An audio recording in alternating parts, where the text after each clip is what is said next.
Thank you all again for joining us today. We are going to continue our discussions on chapter 19, and we will begin Kirtan. Nama Om Krishna Prestaya Bhutale Shrimate Bhakti Vedanta Swami Iti Namine Nama Om Vishnu Padaya Krishna Prestaya Bhutale Shrimate Bhakti Vedanta Swami Iti Namine Namaste Saraswati Deve Gauravani Pracharine Nirvishesha Shunyavadi Pasatyam Deshatarine Namaste Saraswati Devi Gauravani Pracharine Nirvishesha Shunyavadi Pasatyam Deshatarine Jai Shri Krishna Chaitanya Prabhu Nityananda Shri Advaita Gadadhar Shivasari Gaura Bhaktivinoda Jaya Shri Krishna Chaitanya Prabhu Nityananda Shri Advaita Gadadhar Shivasari Gaura Bhaktivinoda Hare Krishna, Krishna Krishna, Hare Hare, Hare Rama, Hare Rama, Rama Rama, Hare Hare, Hare Krishna, Krishna Krishna, Hare Hare, Hare Rama, Hare Rama, Rama Rama, Hare Hare, Hare Krishna, Krishna Krishna, Hare Hare, Hare Rama, Rama Rama, Hare Hare, Hare Krishna, Krishna Krishna, Hare Hare. Hare Rama, Rama Rama, Hare Hare, Hare Krishna, Krishna Krishna, Hare Hare, Hare Rama, Rama Rama, Hare Hare, Hare Krishna, Krishna Krishna, Hare Hare. Hare Rama, Rama Rama, Hare Hare, Hare Krishna, Krishna Krishna, Hare Hare, Hare Rama, Rama, Rama Rama, Hare Hare, Hare Krishna, Krishna Krishna, Hare Hare, Hare Rama,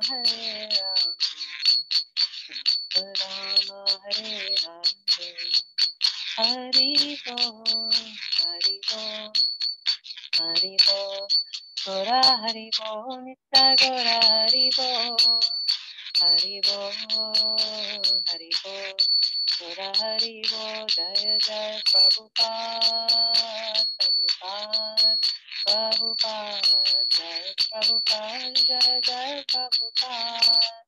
Prabhupada, Prabhupada, Jai Jai Prabhupada, Jai Vaishnava Thakur, Jai Vaishnava Thakur, Vaishnava Thakur, Jai Vaishnava Thakur, Jai Vaishnava Thakur, Vaishnava Thakur, Vaishnava Thakur, Jai Vaishnava Thakur. Nitai Gaura Hari Ki Jai, Shri Vrindavan Das Thakur Ki Jai, Shri Prabhupada Ki Jai, Gaura Premi Devi Hari Hari. So again, thank you all so much for joining us this evening. We are going to continue our discussions on the teachings of Lord Caitanya. It's a wonderful book written by Srila Prabhupada that's based on the authorized biography of Lord Caitanya called the Chaitanya Charitamrita, and this was written by Srila Krishnadas Kaviraj Goswami. We'll also acknowledge the appearance today of Srila Vrindavan Das Thakur, which was yesterday, and he is considered the incarnation of Vyasadeva in Lord Chaitanya's pastimes. And he also wrote a very important biography of Lord Chaitanya Mahaprabhu called the Chaitanya Bhagavat. And this biography covers Lord Chaitanya's early pastimes in his manifest time on earth. So it's a very valuable resource for us who come in the line of the great acharyas, who can appreciate Lord Chaitanya's teachings so much more because of these wonderful biographies. And I'd also like to dedicate this program a little closer to home to a very strong spiritual influence in my life, Gaura Premi Devi Dasi, who's celebrating her birthday today, because she always gives me invaluable support so that I can engage in services for the Lord, including these classes. So we'll start with our prayers. Om Jnanatimirandasya Gnanginashalakaya Chakshurunmilitam Yena Tasmai Shri Gurave Namaha Shri Chaitanya Manobhishtam Staptam Yena Bhutale Swayam Bhakadamahyam Dadati Swapadantikam Om Vishnupadaya Krishna Prestaya Bhutale Srimate Bhaktivedanta Swami Iti Namate Namaste Saraswati Deve Gauravani Pacharine Nirvishesha Shunyavari Paschati Deshadari. And of course, I pray for all your blessings to trust in this class so it can achieve the outcome of us appreciating the teachings of the past time of Lord Chaitanya better. We can also better ourselves. We will also chant the invocation prayer. Jai Jai Shri Chaitanya Jai Nityananda Jai Advaita Chandra Jai Gaura Bhakta Vrinda Jai Jai Shri Chaitanya Jai Nityananda Jai Advaita Chandra Jai Gaura Bhakta Vrinda Jai Jai Shri Chaitanya Jai Nityananda Jai Advaita Chandra Jai Gaura Bhakta Vrinda. So this is a verse from the Chaitanya Charitamrita, that is 18 of first chapter. Glory to Sri Chaitanya Nityananda, glory to Advaita Chandra, and glory to all the devotees of Sri Gaura Lord Chaitanya. So like we said, this is the 19th chapter and it's titled Further Talks with Prakashananda. So Prakashananda Saraswati was a great Mayavad leader in the city of Benares in India. That was is now present day Varanasi, and he was quite staunchly against the Lord's chanting and dancing, and the Lord mercifully agreed to meet with him and his group of sannyasis, hundreds of sannyasis, in order to explain to them how the holy name is actually what they should be achieving at the end of their Vedanta study. So in the last chapter, the Lord had conclusively proven that, and he is continuing to explain the importance of chanting the holy name and studying the Vedanta in relation to devotional service and achieving the correct result, which is to engage in the service of God. So we will continue reading. Lord Chaitanya next informed Prakashananda that in the modern age, people in general are more or less bereft of spiritual intellect. When such people come under the influence of Shankaracharya's Mayavad or impersonalist philosophy before beginning the most confidential Vedanta Sutra, their natural tendency towards obedience to the Supreme Lord is checked. The supreme source of everything is naturally respected by everyone, but this tendency is hampered when one takes to the impersonalist conceptions of Shankara. So the Lord is telling this great proponent of the impersonalist philosophy that him and others like him who preach impersonalism will stop people from gathering the true message of Vedanta, which is to take to the service of the Lord. Rather, they will become averse, disobedient to the Lord, as he explains. And this is mainly because through impersonalist philosophy, people tend to take the Lord as an ordinary person like you or I, who comes into this material world and takes form like me. They don't understand the Lord comes entirely of his own will. He explains in so many places in Bhagavad Gita, which is the text that the Mayavadis accept. And he explains the transcendental nature of his activities. The Lord appears within his own internal energy. So we can take that in an analogy. It's almost as if he appears in a bubble, a covering of his internal energy. And that means that he, within his own internal energy, can actually be existing in his spiritual realm. He can bring that with him. And he can be completely transcendental then to all the conditions that the rest of us are experiencing in the material realm at the same time. So this is something, of course, that only God can do intuitively, but it's very evident in his pastimes. The Lord was not born like any one of us. He appeared fully cognizant and, of course, fully dressed and fully ornamented. He also didn't pass away like any one of us. He just gave his instructions to his servants at Buddhava, and then he left. He literally just disappeared from our vision. And during his manifest pastimes on this planet, all his activities were completely supernatural. And we know, of course, that he never grew old and he never experienced disease. So nothing about the Lord's appearance and activities was ever ordinary. But there are people who will still not be able to accept this because of what the Lord says, a lack of spiritual intellect. So Prabhupada gives us another nice analogy to explain this. If a king visits a prison in his own kingdom, the king is not going to be treated like the inmates, even though he's entering the same environment. It's almost as if the king is living in a different reality altogether, because whereas the prisoners are being punished, the king is being feted, he's been given special treatment. He obviously comes of his own will and he leaves of his own, and he's certainly not subject to the rules of that prison because of his power, the power of a monarch. So in the same way, the Lord has his own power called his internal potency, by which he can appear in this world while living completely in a spiritual existence and living completely in his totally transcendental form. But those who don't have that intelligence, they have been covered by illusion. The illusion, of course, is created in their own mind, but material nature then provides that covering so that their vision can't perceive the Lord as he is.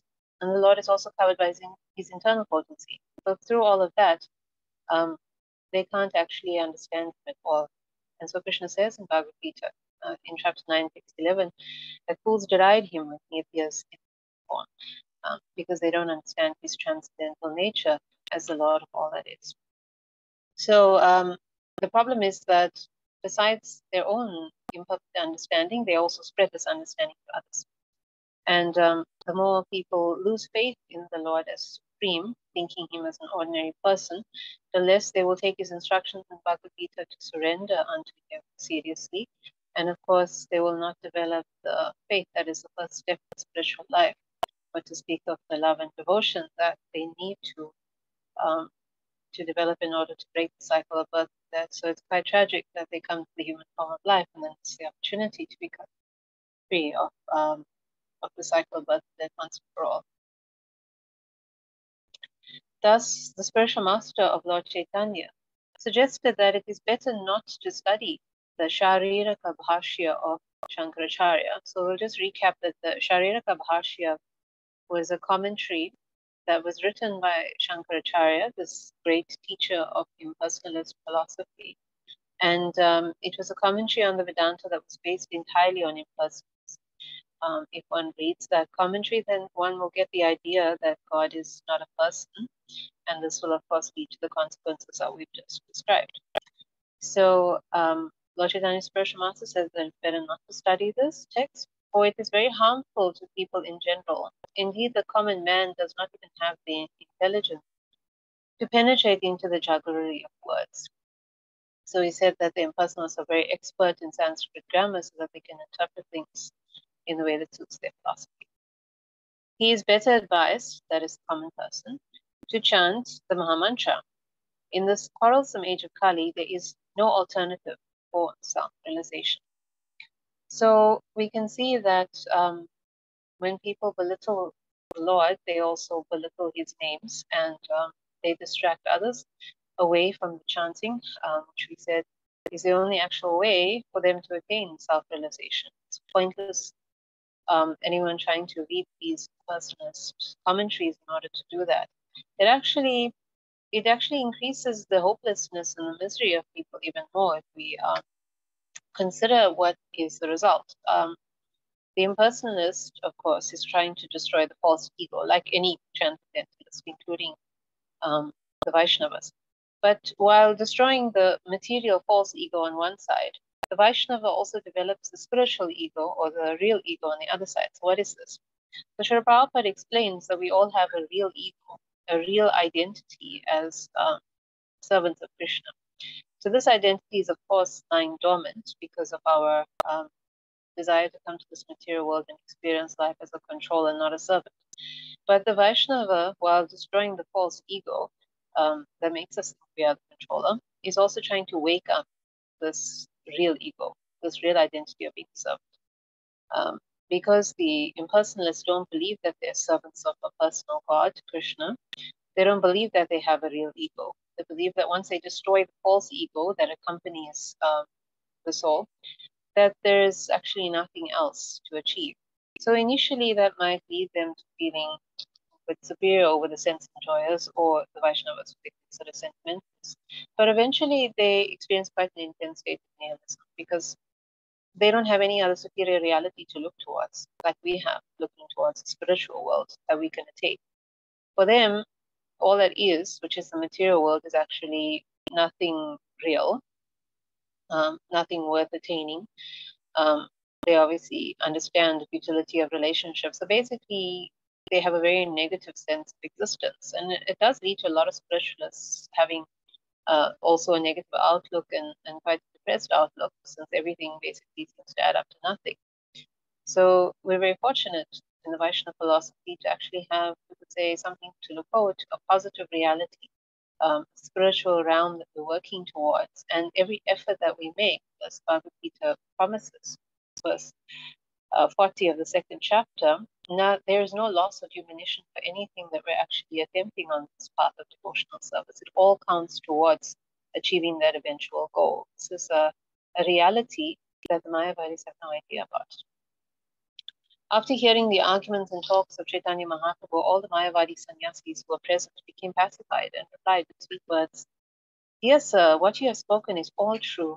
A person who attains love of Godhead is certainly very fortunate, and undoubtedly you are very fortunate to have attained this stage. But what is the fault in Vedanta? It is the duty of a sannyasi to read and understand the Vedanta. Why do you not study it?"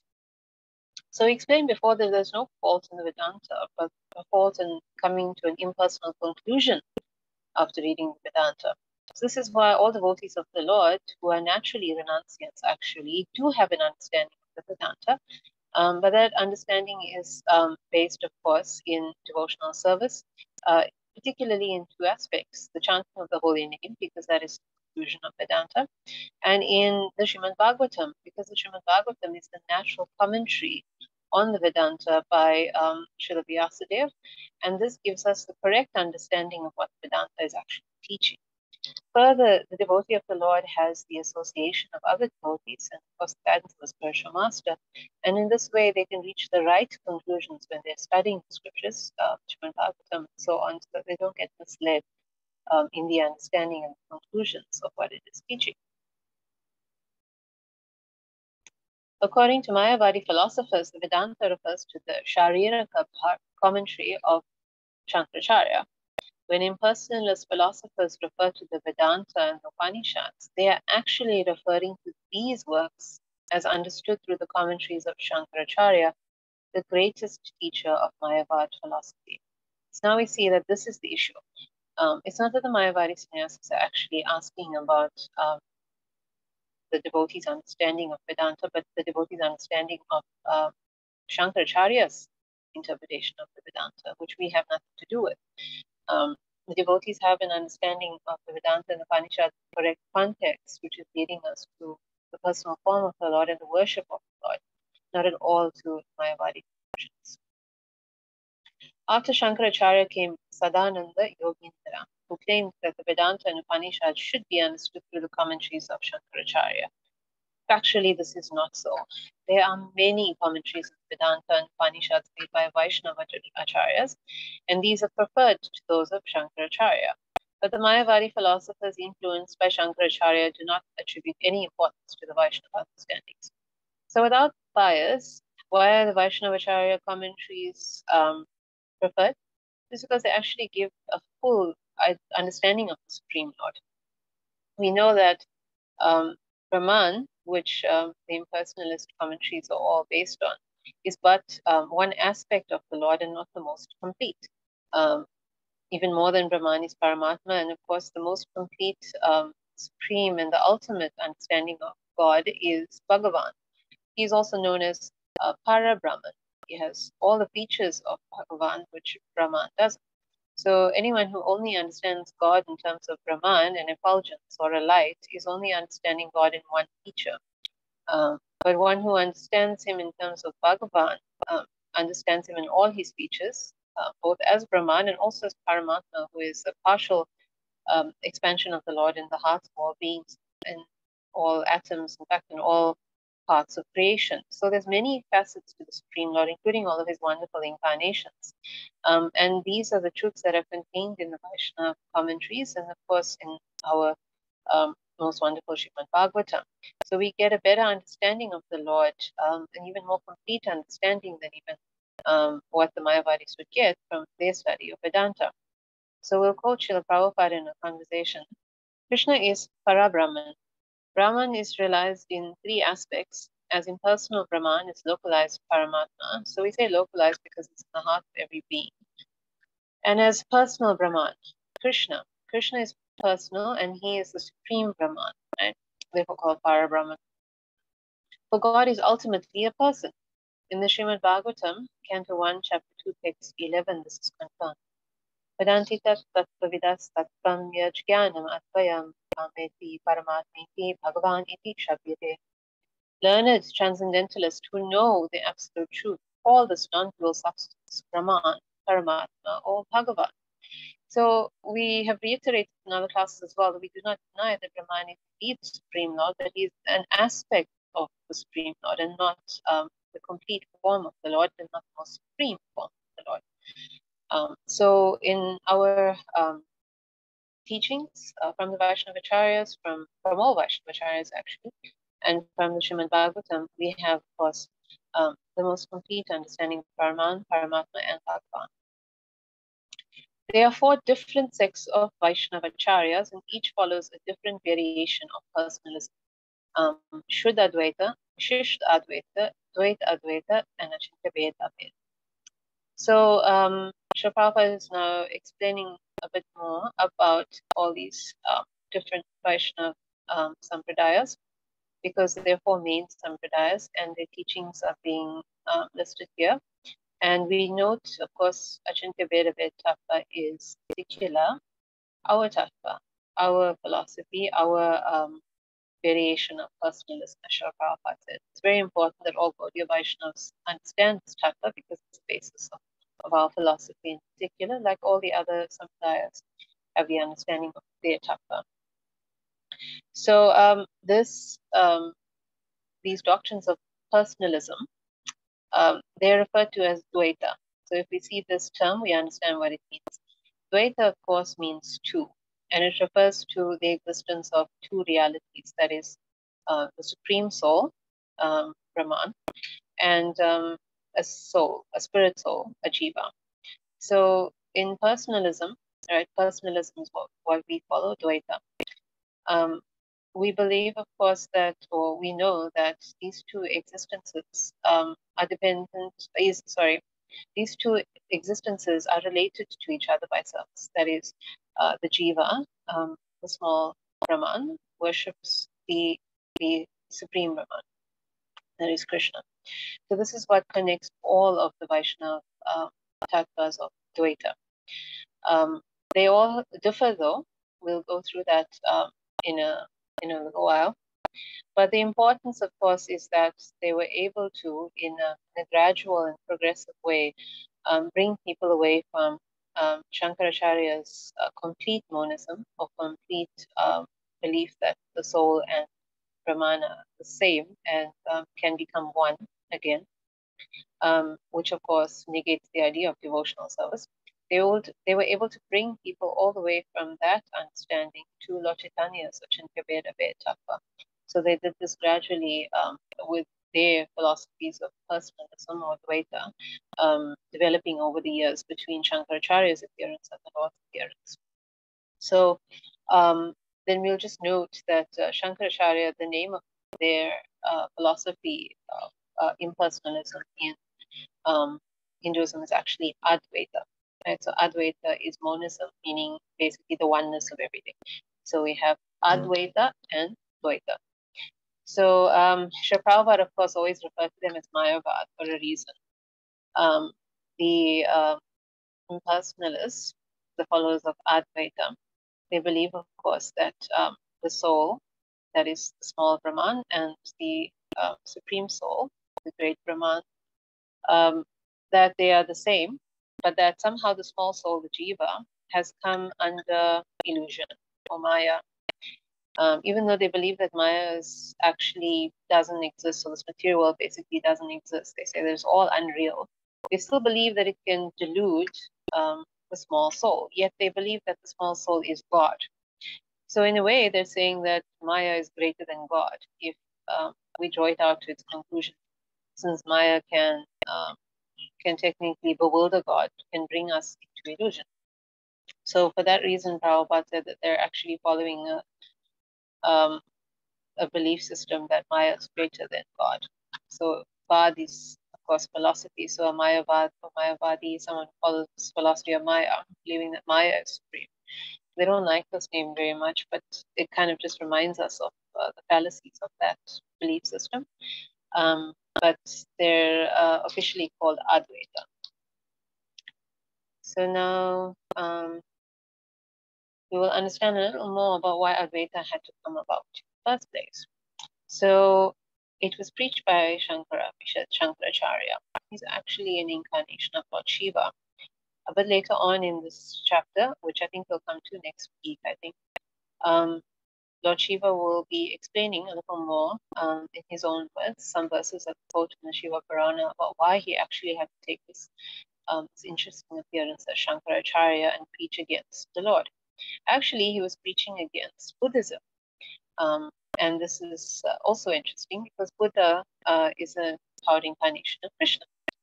So how is it that Krishna was actually preaching Buddhism now? Because that's completely different to anything that he preaches in Bhagavad Gita as Lord Caitanya Mahaprabhu. So we'll take a step back. We remember that Srila Prabhupada actually explained that at the time that Buddha appeared, people were misusing the Vedic teachings on rituals, because there is quite a large portion of the Vedas about rituals in order to achieve material things. And some of those sacrifices involved animals. So when people lacked the power to perform these sacrifices, instead of the animal getting a new body, the animal was just killed. And of course, that was an excuse for them to eat meat. So meat eating became quite widely spread with these rituals, and it was becoming so difficult to actually contain that the Lord had to take an appearance specifically to stop the ritualistic killing of animals in the name of Vedas. So this incarnation was Buddha. And of course, Lord Buddha, he had to stop this, these Vedic rituals. And to do that, he had to stop the reason why these rituals were performed. They were being performed, of course, as part of the way to please God, or to attain some kind of progress towards the Supreme. So he denied that there was a God. So that was the easiest way, we could say, of making the Vedas obsolete. Because the Vedas is all about attaining God eventually, even though it might be a bit long-winded in certain cases.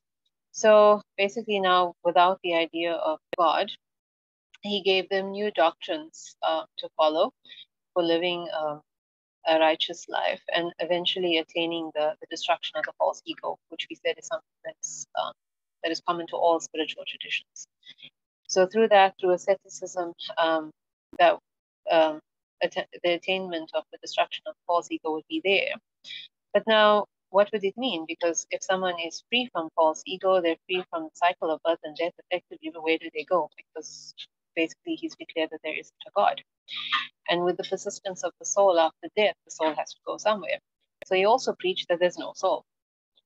In that way, it puts an end to the concern about the future of the soul. And the teaching in Buddhism, therefore, is that we are streams of consciousness that are reincarnated perpetually until we attain enlightenment and destruction of false ego. And then we are reborn, and then we are free from the cycle of birth and death, but then we cease to exist. Right? This is the nihilism of Buddhism. And there are certain teachers, though, in Buddhism who do stay on and they keep reincarnating to try and bring all to this point of being liberated from repeated birth and death. So we can see that there's some shortfalls in the philosophy in that it doesn't explain the reason for the material creation, why and where we fall from in the material creation, why we're actually perpetually reincarnating in order to eventually achieve samsara, but then we don't exist afterwards, so we don't really benefit in any way from that knowledge and that understanding that we've gained through all of the learning and the asceticism. So the point is that it did achieve the purpose that it was supposed to achieve, even though it did not solve this question, which is that it stopped the animal sacrifice. And the problem was now the Vedas was rejected. There was no way of people coming back to emotional service of the Supreme. So we had to have a new philosopher come in with a different teaching that was going to bring people back from the teachings of Buddha, slowly towards accepting the Vedas again. So this is where Shankaracharya had to enter in. He had to bring the Vedas back, but with more emphasis on Vedanta. So we said before that the Vedas may be very ritualistic, but Vedanta is more particularly about less about rituals, and even though it's about God, with his interpretation, right, based on his commentaries, it would be about an impersonal form of God. And attaining that God would mean one would actually give up one's individuality, which essentially means that one is giving up one's existence the same way one gives up one's existence in Buddhism. So he retained some of the elements. He didn't introduce a God of form, which would have been, of course, a bit drastic. And he brought back the Vedas, which was the important thing, through all his commentaries and his teachings. So he also taught a lifestyle of righteous living and asceticism and Vedic study. So in the same way, his followers will be able to achieve the destruction of the false ego and liberation from the cycle of birth and death, although it would be into Brahman. So his followers are called the Advaitans, right, after his philosophy Advaita, or oneness. So Shankaracharya, we understand, is quite successful. He actually took sannyas at the age of 5 in order to spread his teachings. And he drove out Buddhism quite significantly. Buddhism was patronized by a lot of kings, so it had spread quite far. So both had purposes, and both, of course, were only for a certain time. Therefore, even Shankaracharya's teachings don't explain the reason for the material world, actually even where it comes from. Also, what Brahman's role in that is, why again we fall in the material world, what we have to learn from it, and when we do learn it, why we eventually have to give up all cognizance anyways, we don't actually express that learning in any way after our leaving this world. So the explanation as to the emergency of why Buddhism and then, of course, Shankaracharya's teachings of Mayavad philosophy, why the emergency was needed and they were not supposed to persist. Of course, we could see being in the philosophies is explained in a purport by Srila Prabhupada in Srimad Bhagavatam, Canto 3, Chapter 4, text 20. He says, according to Lord Sri Chaitanya Mahaprabhu, Sripad Shankaracharya preached the Mayavad philosophy for a particular purpose. It was necessary to defeat the Buddhist philosophy of the non-existence of the spirit soul, but it was never meant for perpetual acceptance. That means for us to continue believing in it till the stage is like with Buddhist philosophy. It was an emergency. Thus, Lord Krishna was accepted by Shankaracharya as the Supreme Personality of Godhead in his commentation of the Bhagavad Gita. Since he was a great devotee of Lord Krishna, he did not dare write any commentary on Srimad Bhagavatam because that would have been a direct offense at the lotus feet of the Lord. So we note that he wrote on the Vedanta and he gave his Shariraka Bhashya, but he did not write a commentary on Srimad Bhagavatam because that's about personal Supreme Personality of Godhead, and is actually then the incarnation of that Supreme Lord, and he's not going to create such an offense and create a disturbance to those who would have faith from reading Srimad Bhagavatam correct context. So now, after Shankaracharya, the teachings of personalism, that is Dvaita, and of course devotional service based on personalism, the belief and the knowledge of it had to come back through the Vaishnavacharyas. So there are four in particular that we highlight who taught their philosophies. And we'll just make a note that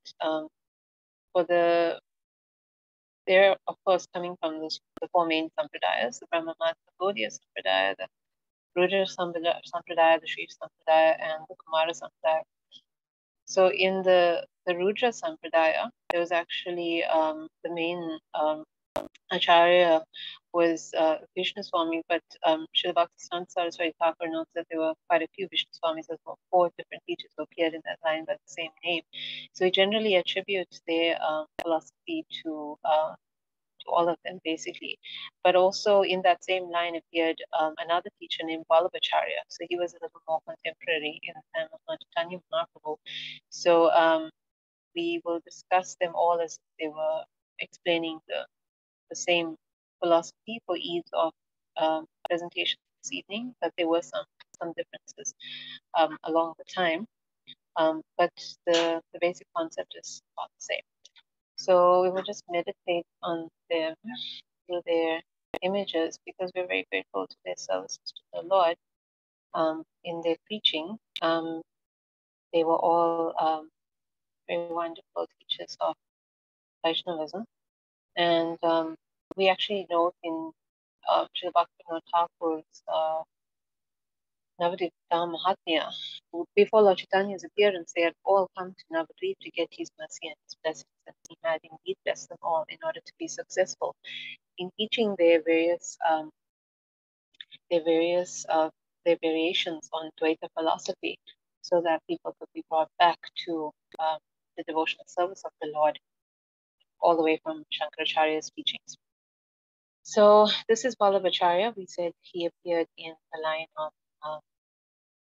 of the Rudra Sampradaya, and their version of personalism of Dvaita is actually called Shuddha Advaita. Okay, so it means purified monism. So they're actually preaching a form of monism, but we have to remember that this philosophy was being preached very soon after Shankaracharya, or maybe even about the same time. So it had some elements of monism, but it was still rooted in devotional service to the Lord. So what it teaches is that the jivas, small souls, they're actually thought to be Brahman, the same as Brahman, just like a small version, we could say, of Brahman, who can be covered by ignorance. That's the difference. They can come into this world and they can be covered by ignorance. They are also enjoyers. We often say that Krishna is the Purush, the only enjoyer, that we are all his servants. But since this philosophy teaches that the small souls are also Brahman, just a very small version, they're also enjoyers of the material world, they're just in ignorance. They, in the Rudra Sampradaya, believe that the material world is real, versus the followers of Shankaracharya that believe it is illusion. So when one actually becomes liberated by devotional service to the Lord, because they do believe that the most supreme aspect of Brahman is as a person, for Vishnu Swami, the aspects that he worships as supreme or the lords that he worships as supreme are Sita and Ram. For Vallabhacharya, it is Balagopal. Their teachings are that when we perform devotional service to the Lord, then we can attain freedom from the avidya, from the ignorance, and we can get to serve the form of the Lord whom we worship in the spiritual world. So this is their idea of the oneness, which is not attaining oneness like the followers of Shankaracharya, but achieving oneness in devotional service. That is, the small Brahman returns to serve the great Brahman. Again, we emphasize that they teach that that the Brahman, where the small or big, is the same actually, just a little different in size, I guess, but the same.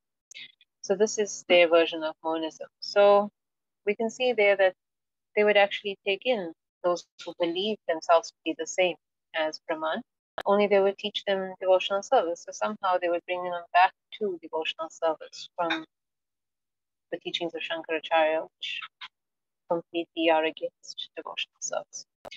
So that's Shuddha-dvaita. Then we have Vishishtadvaita. Vishishtadvaita is or was taught by Sripad Ramanujacharya, and he is an incarnation of Anantashesh. And he appeared after Shankaracharya, and he taught that the living entities, that is the small souls, are extensions of Brahman. So it's a bit different. So it's also a kind of monism. His monism is called qualified monism because it states that even though the living entities are similar to Brahman, they again have a relationship of service as a variety of Brahman, not exactly like that which Vishnu Swami and Vallabhacharya were teaching. He also there's a difference as well in philosophy that he teaches in that the material nature is not exactly the same as Brahman, like Vallabhacharya teaches, but rather the material nature can be taken as a material body of the Lord. So we can see that there's some differences. So there's more differences that are now coming into this philosophy. But once again, it's allowing people who believe in the soul, the jiva, and the Supreme Lord to be the same Brahman. It's allowing them to come to the philosophy of devotional service because he teaches, of course, that one can achieve liberation from the material world by performing devotional service to the Lord, and that ultimately the aim is to attain devotional service to Vaikuntha, for the Sri Vaishnavas believe the most supreme aspect of the Lord is Sri Sri Lakshmi Narayan. Once again, emphasizing that devotional service is the ultimate aim. So now comes the teachings of Madhvacharya. So Madhvacharya, we remember, is one of the main acharyas in our parent sampradaya, the Brahma Madhva sampradaya. And he taught the complete difference between the soul and the supreme soul, the Brahman. Complete difference. So you see his hand is raised, his right hand, which is showing or indicating two fingers, which means that the small soul and the supreme soul are always different. For him, there's absolutely no similarity between the two. The jiva, the small soul, comes from the Lord, but is completely distinct. It tries to reflect the qualities of the Lord. It tries to be an enjoyer. And if it succeeds in understanding that it is not meant to be an enjoyer, it can become liberated by rendering service to the Lord and go back to Godhead, or it can stay on this earthly plane, or it can fall into hell perpetually if it doesn't get liberated from ignorance. And then, and we note that it is said that Madhvacharya is the incarnation of Vayudev. Okay, so his philosophy, I'm not sure if I mentioned, is called Shuddhaitya now, not Shuddhadvaita, but Shuddhaitya. So it's purified dualism, to Dvaita. And then we have the teachings of Nimbarkacharya. Nimbarkacharya is appearing in the line of the Kumara Sampradaya, and he is actually the incarnation of Sanat Kumar. He's one of the 4 Kumaras who actually started this Daya. And he also emphasizes there's a difference between the small soul and the Brahman. So his philosophy is called Dvaita Dvaita. So there's dualism, right? The difference that we come from the Lord, but we have been transformed. We're not the same as him. But since we have a dependence on him and inability to exist separately from him, we're actually in that way considered the same. So therefore, Dvaita Dvaita is monism and dualism at the same time. In the same way as all the other Vaishnava teachers, he emphasizes devotional service, the way that we can get free from material existence, in the reality of material existence, the reality of the material world, but of course the material world being temporary, with liberation again being attaining the devotional service of Radha and Krishna in Vrindavan. And then of course, after this, Lord Caitanya Mahaprabhu appeared in the line of Madhvacharya, and he qualified the teachings of Madhvacharya into the Achintya Beda Beda Tattva that synthesized all the basic ideas of these different sampradayas into one coherent philosophy, which is Achintya Beda Beda Tattva. It means that the small soul is one in quality, has the same qualities as the Supreme Lord, being eternal, full of knowledge and bliss, but it's different in quantity. It doesn't possess all those qualities in full, therefore it cannot at all carry out the functions that the Supreme Lord, or the abilities that the Supreme Lord has. Achintya Beda Beda Tattva also believes the material nature is very much real, but is temporary, and is covering the living entity until the living entity is able to revive its eternal consciousness of love for the Supreme Lord through devotion and service, and attain to that devotional service in the spiritual world for all forms of the Lord, as the living entity desires. The highest reality being, of course, attaining Goloka Vrindavan and Madhurya Bhakti in particular. So I hope that wasn't too much, but I thought we could just go through it because it's very important to appreciate what these acharyas have done in refuting all the teachings of Shankaracharya and their horrible consequences for the living entities.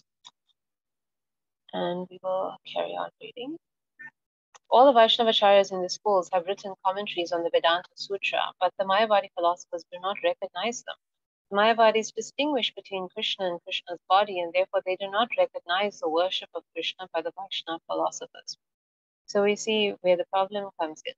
Because they don't see that Krishna's form is supreme, they don't recognize worship. The common reality between all of the Vaishnava philosophies is that Krishna's form is supreme, and that one has to attain to devotional service to him eventually by engaging in devotional service to him.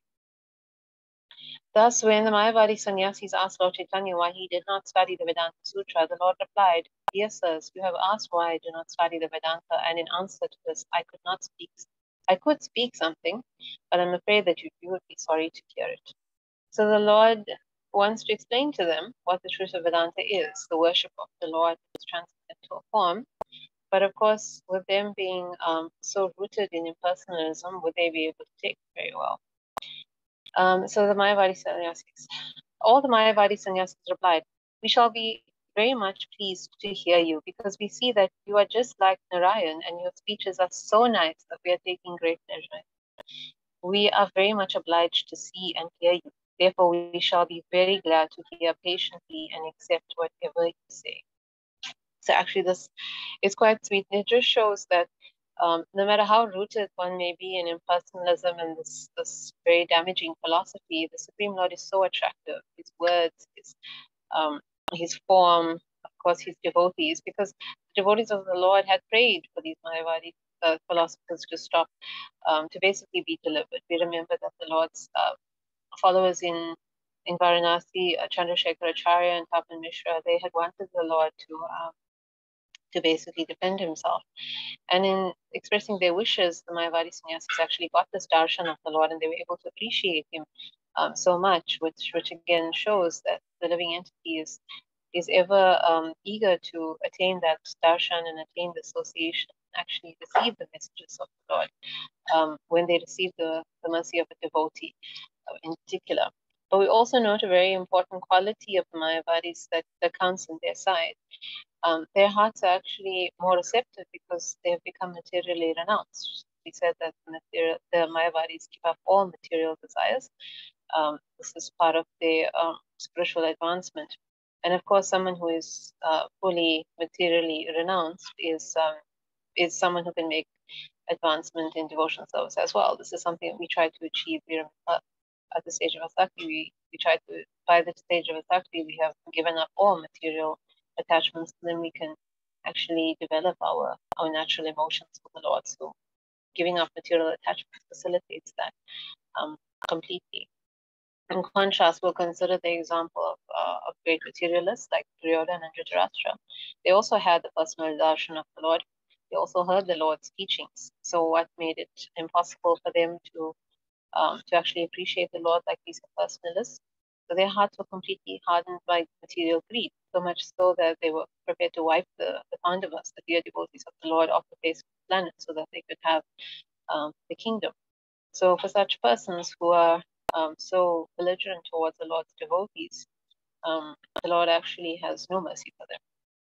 We see that even though Mayavadis were a little bit they're actually quite challenging towards the Lord, but he didn't seem to take that insult to himself as strongly as he took the insult to his own devotees, the Pandavas, because even though Vidura prayed for Dhritarashtra's to attain spiritual planets, the Lord would not give him that liberation. He actually only gave him impersonal liberation, ironically. So we have to be very careful that we mind the offenses, that we avoid the offenses to the Lord's devotees. So the monists, being completely renounced, they were able to appreciate Lord Caitanya, who is actually their Lord. So who says this? Queen Kunti says in Srimad Bhagavatam, Canto 1, Text 8, my obeisances are unto you who are the property of the materially impoverished. You have nothing to do with the actions and reactions of the material mode of nature. You are self-satisfied and therefore you are the most gentle and the master of the modes. So it basically shows how the Lord is the property of those who are materially renounced, whether it's somebody who's materially impoverished, so they don't have any material things for whatever reason, all the way to the impersonalists who are also, of course, completely materially renounced. And we remember that the Lord himself is the one who possesses the complete opulence of renunciation. So this is where we will end this week, and we will continue our discussions next week. Thank you all so much for your kind attention and hospitality. Shri Shintai, Gaura Hari Ki Jai, Shri Prabhupada Ki Jai. Are there any questions or comments or corrections, anything I can clarify?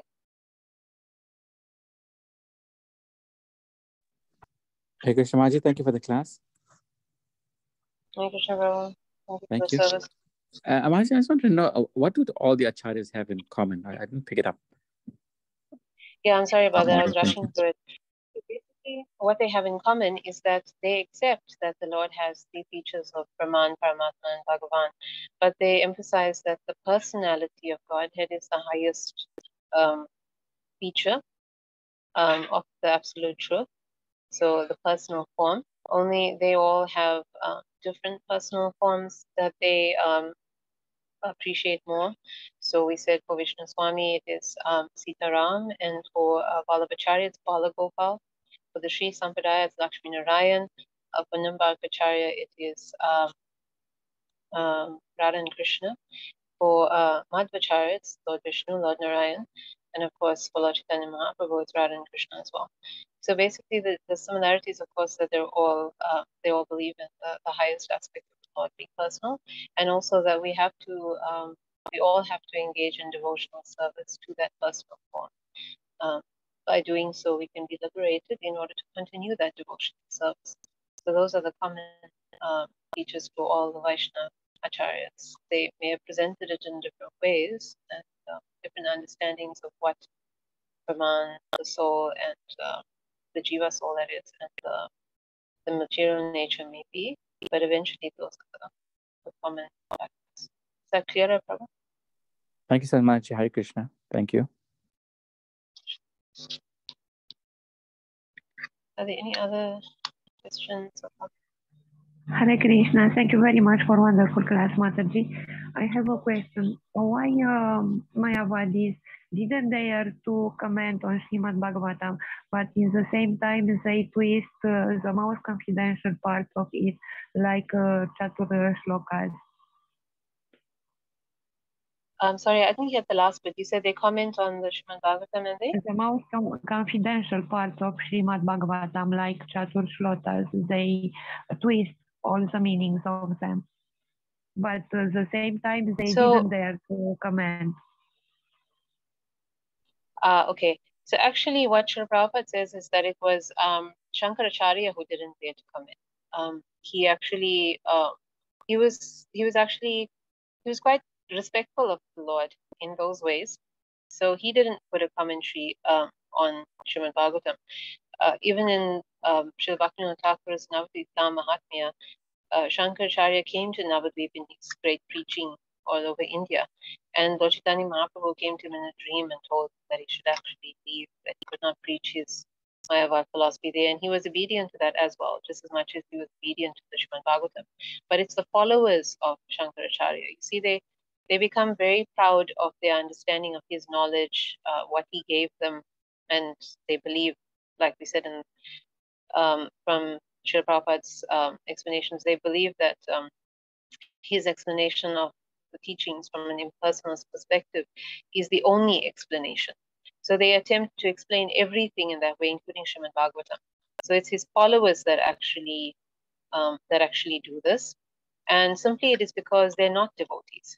Shankaracharya was a devotee carrying out a purpose for a time, but his followers are not devotees, so they don't have any respect for Srimad Bhagavatam and so on. So they will offer their commentaries on it in a personal way, and of course this is a very great offense to the Lord directly, because he is the Bhagavatam, and this is a problem that we have, that his followers have been the ones offering these commentaries. Is that okay? Okay. Yes, thank you, Mataji. Dandava pranam to you. Any other questions? Anything else to clarify?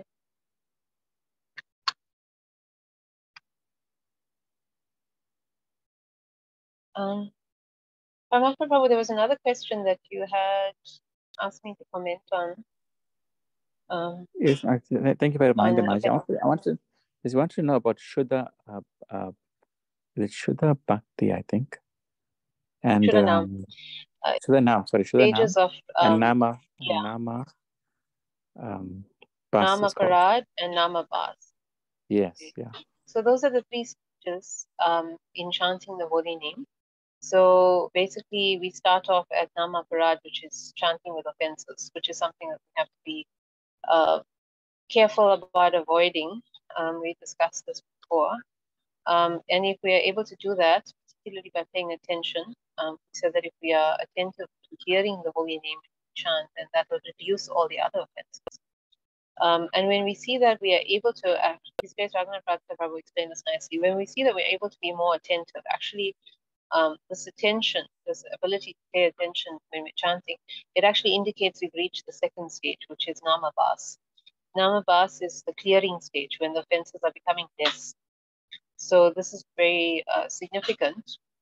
This shows how important it is to pay attention when chanting. And then when we achieve pure chanting of the holy names, pure chanting without offenses, without motivation, that's the last stage, and that's called Shuddhana, right? Shuddha is pure chanting. So those are the three stages in chanting. So therefore, it is said that even if you're chanting with offenses, we must just continue and be sincere, and eventually we'll get to the goal of pure chanting of the holy names. Is that okay, Prabhu? Thank you, Mataji. Hare Krishna. Thank you. Hare Krishna. Any other question? Hare Krishna, Mataji. Please accept my humble obeisances. All glories to Srila Prabhupada. Sorry, Mataji, I was just thinking with the other sampradayas that sort of view us as Brahman, if you can put it that way. could it be viewed that because the Jiva Tattva is 78% of, or 50 of the qualities that are possessed by the Lord as well? And to my understanding, Brahma as well is also on a 78% or 50 qualities. Can it be that sort of thing that they're actually looking at and saying we are Brahma, or we are equivalent to Brahma because of the Jiva Tattva? Or is that a different issue that they're looking at? Yeah, it's a different issue. They're actually saying that we are the same as Brahman, not Brahma per se. We are the same as the impersonal aspect of the Lord. Basically, what they're saying is that almost the same thing that we say in Achintya Veda Tattva, because our Tattva is a synthesis of all. We have the same qualities of Krishna as Brahman, not the Brahma, the creator.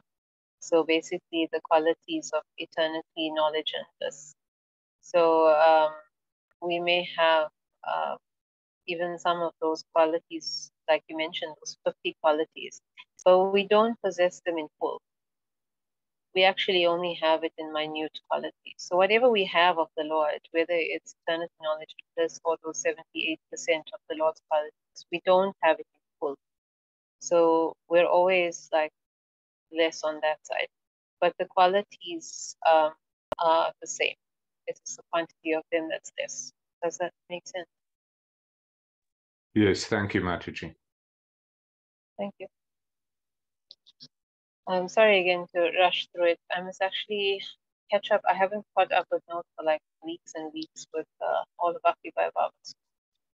I think summarizing it in the notes would be in point form might make it all a bit more easier to understand. But yeah, if we can take away just an appreciation, since these were all great Vaishnavas, they did such a great service in refuting Mayavad philosophy and preparing for Lord Caitanya Mahaprabhu's philosophy of Achintya Veda Tattva. That was a really wonderful service that they did. So, if there are no other questions, we will sing a bhajan and glorification of the Vaishnavas this week. Like we said, yesterday was the appearance day of Vrindavan Das Thakur, and today is the appearance day of Karuna Shakti Dasi. So this is Sakala Vaishnava Gosai Doya Koromore. Sakala Vaishnava Gosai Doya Koromore. Sakala Vaishnava Gosai Doya Koromore. Dante Trina Dhari Kahe Dina Pamare. Dante Trina Dhari Kahe Dina Pamare. Shri Guru Charana Ara Shri Krishna Chaitanya Shri Guru Charana Ara Shri Krishna Chaitanya Pada Padma Paoyaya More Taradhanya Pada Padma Paoyaya More Taradhanya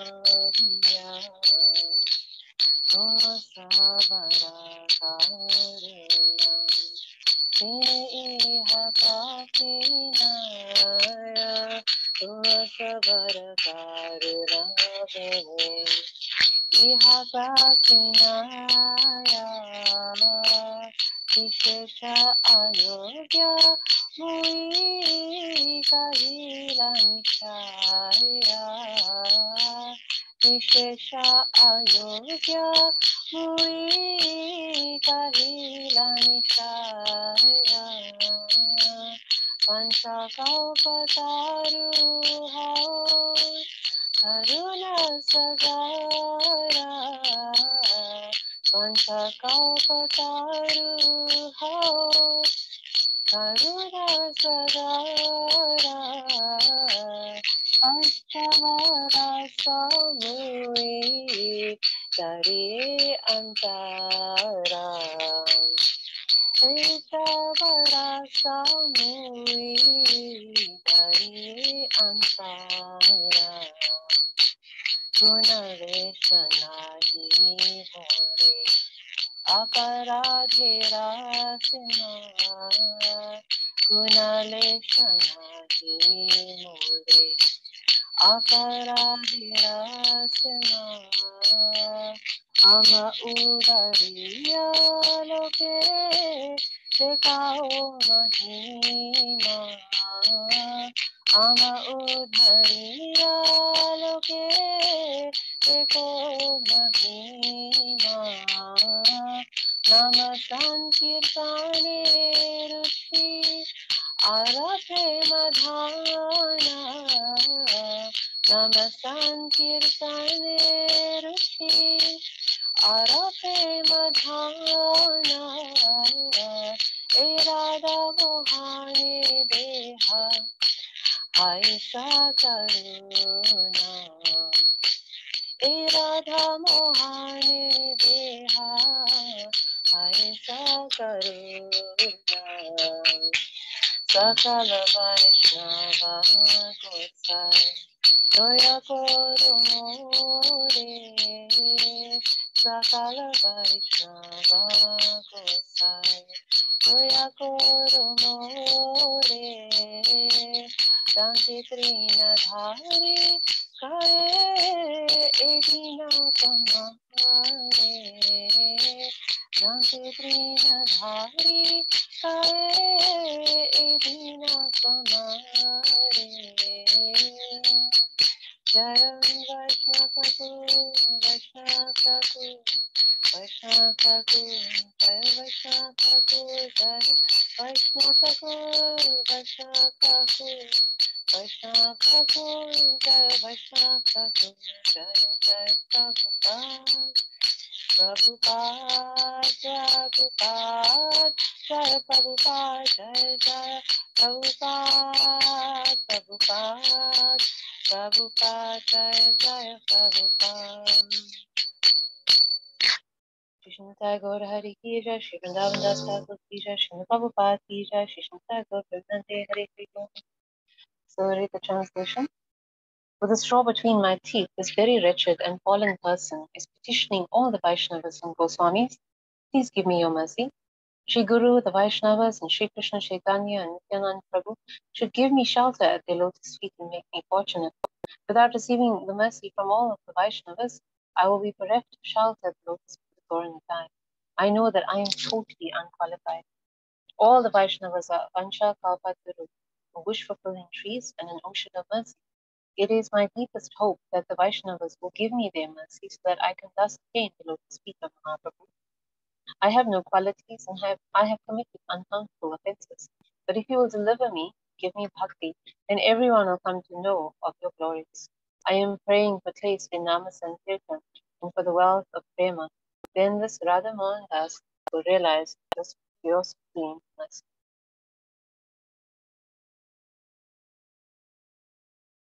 So again, thank you all so much for joining us this evening. We'll continue with chapter 19 next week. Srila Prabhupada Ki Jai. Hare Krishna, everyone. Hare Krishna. Thank you so much, Maji. Thank you, Mataji. Hare Krishna.